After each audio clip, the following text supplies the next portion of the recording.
दोस्तों नमस्कार, मैं एक बार फिर से आप सभी का हार्दिक अभिनंदन करता हूँ आपके अपने इस YouTube channel trade on ETF पे। तो फ्रेंड्स आज के इस वीडियो में हम डिस्कशन करने वाले हैं निफ्टी आईटी के ऊपर, दैट मीन्स कि आईटीवीज़ के ऊपर और उसके बाद मैं आपको निफ्टी 50 के एनालिसिस करके बताऊँगा कि आज का मार्केट कैसा चल सकता है और क्या चीज़ें हो सकती है मार्केट में। हमारे एफआईज़, डीआईज़ का क्या पोजीशन है, प्रो की क्या पोजीशन है, इन सभी चीज़ों पे हम ज़िक्र करेंगे।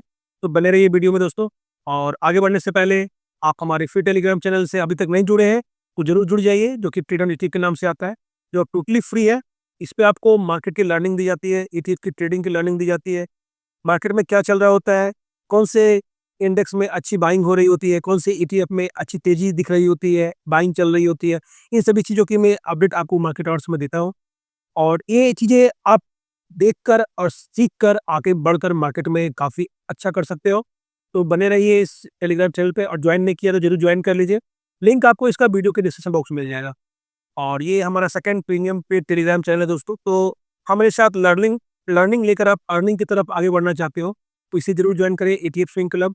इसमें क्या देता हूँ मैं, इसमें आपको मैं अपने पोजीशन को शेयर करके आपको एक रियल टाइम लर्निंग प्रोवाइड करता हूँ कि कैसे मार्केट में किस कंडीशन में किस तरह से कौन सी डाटा को देखकर हम लोग अपने पोजीशंस को लेते हैं और लेने के बाद किस तरह से होल्ड करते हैं। तो इन सभी चीज़ों की जानकारी मिलती है दोस्तों। और सबसे बड़ी बात क्या है दोस्तों, मार्केट को अट्रैक्टिव और मार्केट को सुंदर बनाए रखने के लिए आपको क्या करना होता है, मार्केट से रेगुलर कुछ ना कुछ निकालना होता है। तो ये निकालने के लिए आपको क्या करना पड़ेगा, एक अच्छे पॉइंट ऑफ टाइम पे आपको इन्वेस्टमेंट करनी होगी और उस इन्वेस्टमेंट से आपको रिटर्न्स लेने होंगे। तो इसको सीखना पड़ता है दोस्तों और इसी सीखने का चार्ज आपको देकर ये प्रीमियम पे टेलीग्राम चैनल आप ज्वाइन कर सकते हो। और काफ़ी अच्छा दोस्तों, एक छोटी-सी चार्ज है जो कि स्क्रीन पे आपको दिख रही होगी। इस चार्ज को देकर आप हमारे साथ आगे बढ़ सकते हो। काफ़ी अच्छा है दोस्तों। और कह लीजिए एक छोटे चार्ज में अगर आपके साथ आपका भाई खड़ा है और ये आपको बता रहा है कि मैं क्या कर रहा हूँ, मैं कैसे कर रहा हूँ, मैं आगे बढ़ रहा हूँ, नहीं बढ़ रहा हूँ, तो मैं अपने खुद के पोजीशंस शेयर करके प्रॉफिट में जब कभी बुक करता हूँ, वो भी शेयर करता हूँ। तो मार्केट में क्या होती है दोस्तों, लर्निंग काफ़ी इंपॉर्टेंट होती है। यहाँ पे पेशेंस काफ़ी इंपॉर्टेंट होता है। अगर आप ज़्यादा हड़बड़ी में आओगे और मार्केट को अच्छे से आप समझोगे नहीं, तो ये मार्केट आपको कभी समझ में नहीं आएगा। तो यहाँ पे रुकना पड़ता है दोस्तों, पेशेंस से वेट करना पड़ता है, तभी चीज़ें आपको अच्छी होती हुई दिखेंगी। तो ठीक है दोस्तों, अब चलिए मैं हम लोग चलते हैं अपने टारगेट की तरफ और वो टारगेट हमारा है आईटीवीज़ का। तो सबसे पहले दोस्तों हम एलआईसी के साइट पे हैं और ये काफ़ी सिंपल है दोस्तों। यहाँ पे आपको एड्रेस बार में एड्रेस दिख रहा होगा। जो भी नए सब्सक्राइबर है, इस एड्रेस बार पे आप सर्च करके इस साइट तक पहुँच सकते हो और इसी पेज पे आप पहुँच जाओगे पूरा। अगर ये एड्रेस आप लिखते हो तो इसको आप स्क्रीनशॉट लेके आप अपने मोबाइल में आप सेव कर सकते हो और आपको कभी भी कुछ दिखना हो तो यहाँ पे आ सकते हो आप। एनएससी का वेबसाइट है, सबके लिए वेलकम है और यहाँ पे डाटा आपको काफ़ी सही मिलता है। तो यहाँ पे हम क्या देखने के लिए आए हैं कि कल के दिन जो मैंने आईटीवीज़ में आपको ट्रेड ऑन ईटीएफ के जो चैनल है हमारा टेलीग्राम, उसपे मैंने जो अपडेट दिया कि काफ़ी अच्छा डिलीवरी हो रहा है, लोगों का इंटरेस्ट है, बड़े लोगों की एंट्री हो रही है। तो क्या वो सही है? तो ये हम देखने के लिए आए हैं। तो यहाँ पे देखिए कि एक दिन तो काफ़ी अच्छी डिलीवरी हुई थी। उसके बाद ये एरिया काफ़ी हमारे लिए पॉजिटिव हो गया था। उस दिन देखिए आप काफ़ी अच्छा डिलीवरी परसेंटेज भी हुई थी, 67.13। और कल के दिन देखिए ये भी एक काफ़ी अच्छा वॉल्यूम हुआ है, 1 करोड़ 20 लाख का और यहाँ पे 47 करोड़ 71 लाख के साथ ट्रेडिंग होती हुई दिखी। डिलीवरी परसेंटेज भी काफ़ी अच्छी है, 69.77, अप्रॉक्स 70% की डिलीवरी हुई है। तो ये डिलीवरी कहीं न कहीं दोस्तों अगेन हमें एक बूस्ट कर रही है आईटीबीज़ के ऊपर कि यहाँ से आईटीबीज़ के रेट ऊपर की तरफ शिफ्ट होने चाहिए। और जिस तरह से अगर फेड अगर रेट कट करता है तो इसका भी एक पॉजिटिव इम्पैक्ट हमें आईटी सेक्टर के ऊपर मिलेगा। क्यों मिलेगा?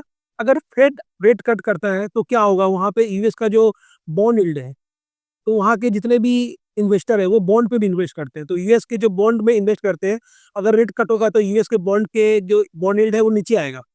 तो फिर क्या होगा, यहाँ से जो पैसे हैं वो निकल के यहाँ पे कहाँ जाएँगे, वो इक्विटी मार्केट में आएँगे। और दूसरी बात क्या हो गया, यूएस का मार्केट दोस्तों ऑलरेडी टॉप पे चल रहा है। आपको ये जानकारी होगी कि यूएस का मार्केट ऑलरेडी टॉप पे चल रहा है, थोड़ा-मोड़ा करेक्शन है, लेकिन इसको आप टॉप पे ही बोलोगे। लेकिन इंडियन मार्केट यहाँ पे क्या है, इंडियन मार्केट में एक अनऑथराइज्ड प्रेशर, आप जो भी कह लो, एक असर्टेन कंडीशन बनाकर इंडियन मार्केट को अभी काफ़ी नीचे ट्रेड कर रहा है और यहाँ पे एफआईआईज़ काफ़ी हल्के हैं, मार्केट काफ़ी हल्का है, लोगों की पोज़ीशन काफ़ी हल्की है। तो यहाँ पे क्या उभरता हुआ मार्केट जो हमारा है इंडियन मार्केट, यहाँ पे पॉसिबिलिटीज़ ऑफ ग्रोथ काफ़ी अधिक है। अगर यूएस मान लो साल भर में अगर 20% रिटर्न बना के दे सकता है, तो यहाँ पे इंडिया आपको 40% रिटर्न बना के दे सकती है। ये चीज़ें वो समझ रहे हैं बड़े इन्वेस्टर जो मार्केट में काफ़ी अच्छा उनको समझ होता है और जो मार्केट को काफ़ी अच्छे से भापते हैं। तो वो मार्केट में से पैसे निकाल के, ये बॉन्ड से पैसे निकाल के, यूएस से पैसे निकाल कर वो इंडिया की तरफ शिफ्ट होंगे। इस कारण से आईटी में एक अच्छी चाल हो सकती है। आई थिंक ये कंक्लूजन आपको समझ में आया होगा। चलिए आगे बढ़ते हैं। तो फ्रेंड्स, आपके एक क्वेश्चन की मैं क्वेरी के आंसर देता हूँ कि यहाँ पे देखिए कि हम आईटीबीज़ को क्यों यूज़ करते हैं? आईटीबीज़ को हम इसलिए यूज़ करते हैं दोस्तों, जितने भी आईटी के ईटीएफ हैं, उनमें से आईटीबीज़ सबसे बेस्ट है। क्यों बेस्ट है? सबसे पहला चीज़ होता है हमारे ईटीएफ को सेलेक्ट करने के लिए उसका वॉल्यूम। सबसे अधिक वॉल्यूम है, ठीक है? सबसे अधिक वॉल्यूम है। वॉल्यूम जो सबसे अधिक है। एक्सपेंस रेशियो काफ़ी कम है। काफ़ी अच्छे फंड हाउस की है, निप्पॉन इंडिया की है, इस कारण से भी ये बेस्ट है। तो 4-5 फैक्टर है दोस्तों, एक्सपेंस रेशियो का कम होना, ट्रैकिंग एरर का कम होना, अच्छा वॉल्यूम होना, अच्छे फंड हाउस का होना, ये सब चीज़ें काफ़ी मायने करती हैं ईटीएफ सिलेक्शन के लिए। तो ईटीएफ सिलेक्शन क्राइटेरिया के ऊपर भी हमारा वीडियो है, आप बैक में जाके इसको आप देख सकते हो, काफ़ी अच्छी जानकारी आपको इसमें मिल जाएगी। ईटीएफ सिलेक्शन क्राइटेरिया काफ़ी अच्छा वीडियो है दोस्तों, और किसी भी ईटीएफ को सेलेक्ट करने से पहले इन क्राइटेरिया को आप मैच जब कर लोगे, तो आप कभी भी आप एक अच्छे ईटीएफ को आप सेलेक्ट कर पाओगे। तो यहाँ पे हम आईटीबीज़ के चार्ट पे दोस्तों, और यहाँ पे हमें पॉजिटिवनेस क्या दे रही है? वो दे रही है ये लंबे-लंबे वॉल्यूम वाले कैंडल्स। अब जब भी देखोगे ये लंबे-लंबे वॉल्यूम वाले कैंडल्स जब भी बनते हैं, तो मार्केट वहाँ से एक शिफ्टिंग चालू करती है और मार्केट वहाँ से आपको आप देख सकते हैं यहाँ पे भी बनी थी, ये देखो यहाँ बनी थी, मार्केट ऊपर शिफ्ट हुआ, ठीक है? फिर यहाँ पे मार्केट नीचे आया, फिर एक वॉल्यूम लगा और फिर ये ऊपर की तरफ गया। अब आपको लगेगा कि ये तो छोटी-मोटी हरकत है। अब यहाँ पे आप देखो, अगर इसको आप परसेंटेज में अगर कैलकुलेट करोगे ना दोस्तों, तो यहाँ से इस पॉइंट से अगर इस पॉइंट तक भी आप जाते हो, तो देख सकते हो 2% का 3% का मूवमेंट यहाँ पे आपको ईज़िली होता हुआ दिख रहा है। तो ये काफ़ी बड़ा मूवमेंट हो जाता है दोस्तों, 2% का मूवमेंट ईटीएफ का काफ़ी बड़ा मूवमेंट है, और कभी-कभी ये मूवमेंट 5% का भी होता है। अब मैं यहाँ पे आपको क्या बता रहा हूँ, ये सेम चीज़ें यहाँ पे होती हुई दिख रही है। इस पॉइंट पे आप देख सकते हैं एक अच्छा वॉल्यूम लगा है, जिस कारण से प्राइस ऊपर की तरफ शिफ्ट हुई है, और फिर से ये नीचे आई और एक ये वॉल्यूम लगा है। ये वॉल्यूम लगने के बाद अभी यहाँ पे क्लोजिंग दिया है, और क्लोजिंग काफ़ी स्ट्रॉन्ग है दोस्तों। यहाँ पे प्रॉफिट बुकिंग वाली कैंडल यहाँ पे कुछ दिख नहीं रही है, और दूसरी बात क्या है कि एनएससी की साइड से हमें एक कंफर्मेशन मिल रहा है कि यहाँ पे एक काफ़ी अच्छे अमाउंट में यहाँ पे ट्रेडिंग हुई है, और यहाँ पे जो भी ट्रेडिंग हुई है उसे डिलीवरी में लेके गया जाया जा चुका है। तो हमारा नेक्स्ट टारगेट की बात आती है, तो क्या होगा? 40 रुपीज़ का हमारा यहाँ पे नेक्स्ट टारगेट निकल के सामने आ रहा है। तो रिसेंटली हमें आने वाले दिनों में 40 रुपीज़ का एक अच्छा टारगेट देखने को मिल सकता है। ऊपर निकलने के बाद फिर आपको ये 41 देन 42 के आस-पास जाता हुआ दिख जाएगा। तो हमारा अभी फिलहाल का टारगेट 40 देन 41 और उसके ऊपर जाने के बाद 42। सपोर्ट की बात कर लें, तो नीचे के सपोर्ट की बात करें तो मेजर सपोर्ट जो हमारा निकल के आ रहा है वो 38 रुपए 71 पैसे का आ रहा है। इसके नीचे आपको आने के बाद ये फिर आपको 38 रुपीज़ के आस-पास आता हुआ दिखेगा। और उसके नीचे आने के बाद ये 37 रुपीज़ 46 पैसे का एक अच्छा सपोर्ट है। तो ये नीचे का सपोर्ट है दोस्तों, और यहीं पे से मार्केट ने एक बाउंस बैक दिया है। तो आई थिंक ये बाउंस बैक थोड़ा ऊपर खींचना चाहिए, और ये एक अच्छा रिटर्न हमें देखने को मिल सकता है आने वाले दिनों में। 42 रुपीज़ का एक अच्छा टारगेट हमें आने वाले दिनों में दिख सकता है। तो उसके लिए वेट रहेगा दोस्तों। चलिए चलते हैं निफ्टी 50 के एनालिसिस में अब। एक छोटा-सा अपडेट देना चाह रहा हूँ दोस्तों कि गोल्ड के प्राइस आप देख रहे हैं कि अगेन इसने फिर से अपने उच्चतम हाई की तरफ ट्रैवल करना स्टार्ट किया है, और इसका जो इंटरनेशनल मार्केट में जो हाई रेट है वो $3500 का है। चलिए मैं इसको भी आपको दिखा देता हूँ, लास्ट के 3 मंथ्स के आप देखो, ये वाला लेवल जो है, मैं कर्सर यहाँ ले आ रहा हूँ, ये 3500 के आस-पास आपको दिख रहा है। ये देखो, ये 3500 का इसने टॉप लगाया था, और ऑलमोस्ट अब फिर से ये आई थिंक कहीं ये अपने ऑल टाइम हाई की तरफ मैं जा रहा हूँ। तो गोल्ड के प्राइस दोस्तों, मैं आपको पिछले वीडियोज़ में मैंने कहा है आपको, जिस तरह की सिचुएशन अब वर्ल्ड की है, मुझे नहीं लगता है कि गोल्ड का प्राइस अब 8 से 7% से नीचे आ पाएँगे, जहाँ पे भी कहीं चल रहा है। तो अभी मान लीजिए गोल्ड के रेट जो आपके करीबन हमारे 83 रुपीज़ समथिंग पैसा पे ट्रेड हो रहा है, समझ लो 54 पैसा के आस-पास आई थिंक ट्रेड हो रहा है। थोड़ा-सा आगे-पीछे एडजस्ट करना आप। तो ये प्राइस आपको अब 78 के नीचे मेरे को तो नहीं लगता है कि ये जाएँगे। 78 रुपीज़ के नीचे, 78 रुपीज़ के नीचे आप नहीं जाने वाले गोल्ड बीज के प्राइस। तो गोल्ड बीज के प्राइस नीचे इसलिए नहीं जाएँगे due to world uncertain condition. इतने तरह की एक अनसर्टेन कंडीशन बनी हुई है वर्ल्ड मार्केट में, कभी वार हो रहा है, कभी टैरिफ का प्रॉब्लम है, कभी एक देश दूसरे देश से उलझ रहा है। तो आई थिंक आप समझ रहे होंगे मैं क्या कहना चाहता हूँ। गोल्ड सबके पोर्टफोलियो में होनी चाहिए, एक हेजिंग मिलती है, और इस हेजिंग से आप कभी भी मार्केट को आप एक ऐसे कंडीशन से आप अपने आप पोर्टफोलियो को और अपने आप को निकाल सकते हो, जिससे कि कभी भी आपको एक टेंशन नहीं होगा दोस्तों। तो गोल्ड अपने पोर्टफोलियो में लॉन्ग टर्म में आप हमेशा रखें। तो बात कर ले वर्ल्ड मार्केट की दोस्तों, तो कल के दिन यूएस का जो नैस्डैक है वो न्यूट्रल क्लोज हुआ है, यहाँ पे फैंग इंडेक्स हल्का सा प्लस में क्लोज हुआ है, इसे भी न्यूट्रल ही बोलेंगे। S&P 500 ये भी न्यूट्रल क्लोज हुआ है और 0.5% की गिरावट में बंद हुई है। गोल्ड मैंने आपको दिखा दिया और एक बार वर्ल्ड मार्केट देख लेते हैं, तो वर्ल्ड मार्केट भी आज एक नेगेटिव सेंटीमेंट में ट्रेड कर रहा है। यहाँ पे देख सकते हैं डाउ जोन्स का जो फ्यूचर है वो अभी नेगेटिव चल रहा है, हल्का सा नेगेटिव है। और ये नैस्डैक वगैरह तो मैंने आपको बता ही दिया है।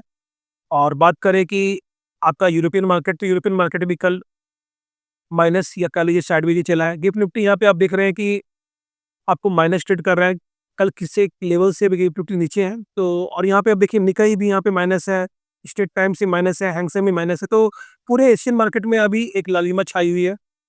ब्रेंट क्रूड थोड़ा सा ऊपर आया है, 67-66 प्राइस के से ऊपर आया है। तो ये 70 के नीचे ही रहेगा दोस्तों, क्योंकि जिस तरह की ऑयल की सप्लाई है और रसिया जिस तरह से कह लीजिए ऑयल मार्केट को कंट्रोल कर रहा है और इंडिया में भी काफ़ी उसमें बढ़ चढ़ कर हिस्सा ले रहा है, उस कारण से ऑयल का रेट अभी तो ऊपर आने वाले नहीं है दोस्तों। डॉलर इंडेक्स नीचे है दोस्तों। तो अब यहाँ पे कंक्लूजन ये आ रहा है दोस्तों कि कल के दिन में मार्केट में जो हरकत हुई वो काफ़ी अच्छी हरकत हुई है दोस्तों। तो फ्रेंड्स अभी हम निफ्टी 50 के चार्ट पे, और यहाँ पे हमने क्या किया, 1 आवर का टाइम फ्रेम यूज़ किया। रीजन इसके पीछे क्या है, कैंडल्स के मूवमेंट और जो मार्केट का मूवमेंट है वो हमें यहाँ पे क्लियरली इंडिकेट हो जाता है। तो कल देख रहे हैं कि ये 25 तारीख का कैंडल यहाँ पे ओपन हुआ है और एक हाई बनाया और वहाँ से एक प्रॉफिट बुकिंग आई, अगेन फिर से यहाँ पे इन्वेस्टमेंट हुई है और ये ऊपर की तरफ चला है। तो यहाँ पे आज निफ्टी अगर नीचे खुलती है दोस्तों, तो यहाँ पे आपको एक तेज रिकवरी देखने को मिल सकती है।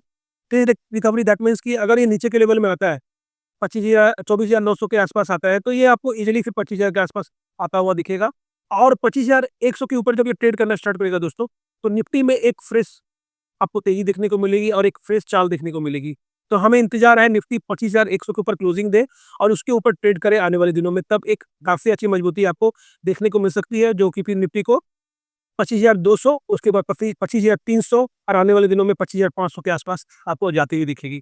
तो इसमें शर्त यही है 25,100 के ऊपर ट्रेड करना स्टार्ट करे और वहाँ पे सस्टेन करे, तब जाके हमें एक अच्छे लेवल्स की तरफ निफ्टी जाती हुई दिख सकती है। और नीचे आती है दोस्तों, तो नीचे अगेन 24,800 एक इंपॉर्टेंट सपोर्ट है, 24,900 24,800 एक इंपॉर्टेंट सपोर्ट है। तो वहाँ पे निफ्टी अगर रुक जाती है तो फिर काफ़ी अच्छा है और रुकनी भी चाहिए दोस्तों। इसके लिए रीजंस हमारे सामने है, चलिए रीजंस पर डिस्कस करते हैं। तो कल एफआईज ने क्या किया दोस्तों, तो एफआईज ने कल क्या किया है, एफआईज ने कल यहाँ पे प्लस किया है और ये अपनी पोजीशन को 2.72% इन्होंने प्लस कर लिया और इनकी करंट पोजीशन जो 13.42 हो गई है। तो ये वाली जो बाइंग है दोस्तों, ये वाली बाइंग हमें काफ़ी कॉन्फिडेंस दे रही है। और डीआईज यहाँ पे क्या कर रहे हैं, ये मार्केट को संभालने के लिए या फिर कह लो अगेन अगर मान लीजिए किसी प्रकार की शेलिंग आती है तो उससे मार्केट को बचाने के लिए ये अपने आप को धीरे धीरे धीरे हल्का कर रहे हैं। कल इन्होंने करीबन 0.5% की प्रॉफिट बुक किया है। अब प्रो प्रो यहाँ पे क्या कर रहा है, प्रो यहाँ पे काफ़ी पॉजिटिव लग रहा है। कल इसने भी 1.5% की खरीदारी की है दोस्तों और इन द करंट पोजीशन जो है 67.10 है। तो ये भी काफ़ी अच्छे लेवल पे ट्रेड कर रहे हैं और इनका खरीदना कहीं न कहीं मार्केट में हमें पॉजिटिव कर देता है। और ये दोनों ने खरीदा है, दैट मीन्स कि मार्केट में कुछ अच्छा हो सकता है। इसलिए मैं आपको बता रहा हूँ कि ये नीचे के लेवल्स अभी आपको ओपन नहीं होंगे, अभी ऊपर के लेवल्स की काफ़ी इंपॉर्टेंस रखते हैं हमारे लिए और उसी पे हमारी नज़र होनी चाहिए। पब्लिक, आप जितना अपने आप को नेगेटिव करोगे दोस्तों, आप कभी भी पॉजिटिव नहीं हो पाओगे। तो हमेशा पॉजिटिव सेंटीमेंट से ही आप मार्केट में आए, ठीक है। फ्राइडे को एक अच्छी बुकिंग आई, हमने कहा आप शांत रहो, एक छोटे-मोटे हिचकोले आते हैं मार्केट में। तो इन हिचकोलों का जो बर्दाश्त कर लेता है उन्हीं के रिटर्न्स बनते हैं। आप इससे परेशान मत हो और गलत जगह पर पैसे मत लगाओ। हमने अच्छी जगह पे तो हमने अपनी एसआईपी कर रखी है और उसी एसआईपी को लेकर हम आज तक बैठे हुए हैं। मार्केट में रिटर्न आएगा तो काफ़ी अच्छा, मार्केट अगर नीचे की तरफ जाता है, खासकर 24,000 के आसपास जाता है, तो हम दोबारा इन्वेस्ट करेंगे। तो इन सब चीज़ों की प्लानिंग हम कर रखे होते हैं, जो हमारे साथ बने हुए हैं हमारे टेलीग्राम पे, हमारे यूट्यूब में, हम इस सब की प्लानिंग कर रखी है। इस लेवल पे हमें कितना इन्वेस्टमेंट करना है, तो इस तरह से करके आप आगे बढ़ सकते हैं। आई थिंक आपको निफ्टी 50 के एनालिसिस सब में साथ आईटीबीज़ की एनालिसिस आपको काफ़ी अच्छी लगी होगी। तो वीडियो को कमेंट करें, लाइक करें, शेयर करें और मिलते हैं दोस्तों नेक्स्ट वीडियो में। तब तक के लिए जय हिंद, जय भारत, वंदे मातरम।